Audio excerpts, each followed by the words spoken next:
ఒక తండ్రికి ఇద్దరు కుమారులు ఉన్నారు. చిన్న కుమారుడు అన్నాడు, నాకు ఆస్తిలో భాగం వచ్చింది కదా నాన్న, నా వాటా నాకు ఇచ్చేస్తే నేను వెళ్ళిపోతానని చెప్పేసి తండ్రి దగ్గర నుంచి ఎక్కడికో దూరంగా వెళ్ళిపోయి ఆ ఇచ్చిన ఆస్తిని అంతటినీ కూర్చుకొని దూరదేశమునకు ప్రయాణమైపోయి అతడు తన ఆస్తిని దుర్వ్యాపారం వల్ల పాడు చేశాడంట. ఇక్కడ మంచి కుటుంబం, దేవుడు మంచి కుటుంబంలో ఒక వ్యక్తిని, ఒక కుమారుని, చిన్న కుమారుని పెట్టాడు. ఆ కుటుంబంలో ఉన్న ఆశీర్వాదాన్ని అనుభవించకుండా, ఆ కుటుంబంలో ఉన్న సంతోషాన్ని అనుభవించకుండా, అక్కడ అపవాది వేసిన ఆలోచనకు పడిపోయి నేను ఇక్కడుంటే బాగానే ఉన్నాను, కానీ బయటికి వెళ్తే ఇంకా బాగుంటాను మనకు కూడా అనిపించచ్చు. ఈ మందిరం మానేసి, ఈ మందిరంలో కార్యాలు ఏం జరగట్లేదు, ఇంకో మందిరం ఉంది, అక్కడికి వెళ్తే బాగుండు అనిపించుతా ఉండేది. అది అబద్ధం.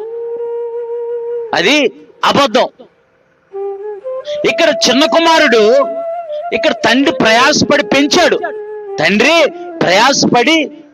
ఇక్కడ పెద్దవాడైపోయిన తర్వాత జ్ఞానం వచ్చింది, తెలివి వచ్చిన తర్వాత ఇక్కడ చిన్న కుమారుడు అంటున్నాడు, తండ్రి నీ ఆస్తిలో నాకు వాటా వచ్చింది కదా, ఆ వాటా ఇచ్చేసే. తండ్రి ఆస్తిలో వాటా వచ్చిందా? ఎవరు సంపాదించారు ఆస్తి? తండ్రి సంపాదించాడు. కానీ తండ్రి వాటా రాదు, ఏం రాదు, ఎలరా అని చెప్పేసి నెట్టేయచ్చు. కానీ తండ్రి ప్రేమ అంత గొప్పది. దేవుని నామానికి మహిమ కలుగును గాక. తండ్రి ప్రేమ అలాంటి గొప్ప ప్రేమ కాబట్టి, ఆ ప్రేమను పొందుకున్నాడు కాబట్టి సేవకుడు మీ మధ్య దేవుని యొక్క పరిచర్య చేయడానికి దేవుడు కృప చూపిస్తున్నాడు. అదే ప్రేమతో మిమ్మల్ని ప్రేమిస్తున్నాడు. దేవుని నామానికి మహిమ కలుగును గాక. ఇక్కడ ఆ చిన్న కుమారుడు వాటా వచ్చిందని చెప్పి ఆస్తి అంతటిని కూర్చుకొని అమ్మేసి డబ్బు సంచి పట్టుకొని ఎక్కడో దూరదేశం వెళ్ళాడంట.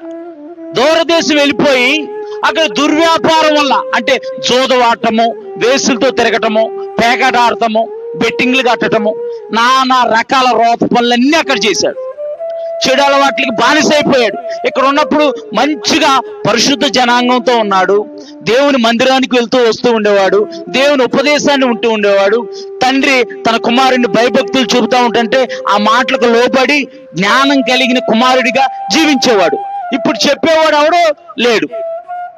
ఎవడని చెప్పాడు అనుకో, ఒరే బాబు ఇదేంట్రా, ఎలా చేస్తున్నావు ఏంట్రా, ఎక్కడో పొరుగు నుంచి వచ్చేసి ఎలా బ్రతుకుతున్నావు ఏంటంటే, నా డబ్బు నా ఇష్టం అంటున్నాడు. ఎవరినన్నా బాబా ఆ వ్యసనం నుంచి విడుదల పొందుకో బాబు, దేవుని వద్దకు రా అంటే, నా డబ్బులు నా ఇష్టం అండి, మీరేమైనా ఇచ్చారా, నా డబ్బులు నా ఇష్టం అంటున్నారు. జీవితం అంతా నాశనం అయిపోయి ముక్కుల్లో పైపులు పెట్టి ఐసీలో గంట